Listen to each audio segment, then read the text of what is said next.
All right, ladies and gentlemen. Well, here we are again for a digging deeper video for your grace group. Today I preached about Joshua and talked a bit about courage.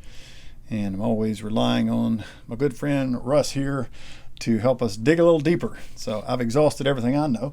So what did God speak to you about today in this message? Well, I was thinking about courage, and I was thinking about those four sources you mentioned of where courage comes from. And the last one was the encouragement of the saints. I thought to myself, but it's not always there.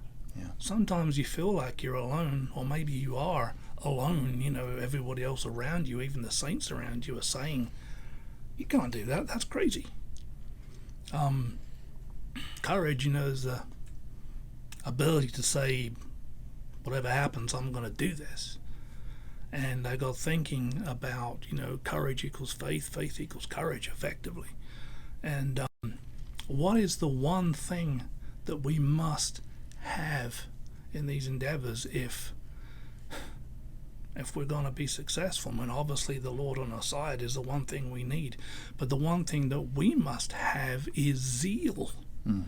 I was thinking about King Jehu when he met Jehonadab and said to him, King Jehu was in his chariot, and he said, "Is your heart right as my heart is towards your heart?" And Jehonadab answered, "It is." Jehu took his hand and pulled him into his chariot, and he said to him, "Come with me and see my zeal for the Lord." Zeal, that thing that says, this isn't about me, it's about him.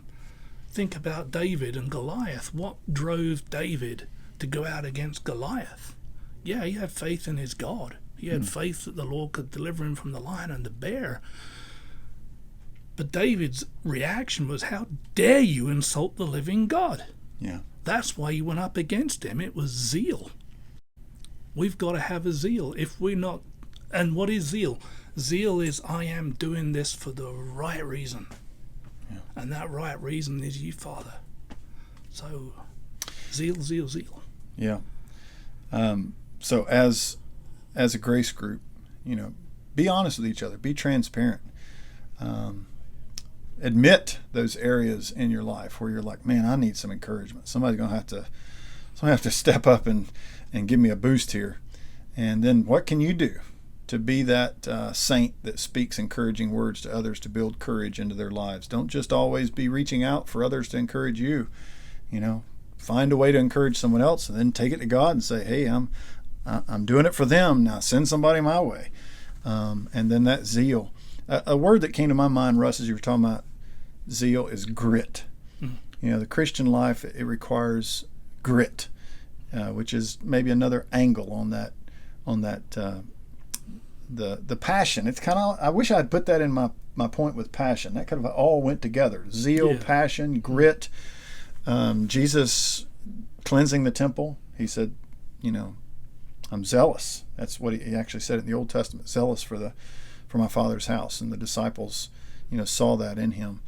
So, yeah, if we're going to have courage and going to give courage for other people, zeal's definitely key. And so we got to go to God and just say, I don't care about your things like I ought to. And you're going to have to stir me up and fill me up with your Spirit so that I'll be zealous. Amen. For the sake of the Lord.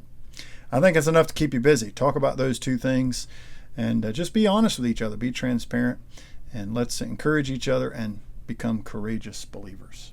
Amen. Like Joshua. Amen.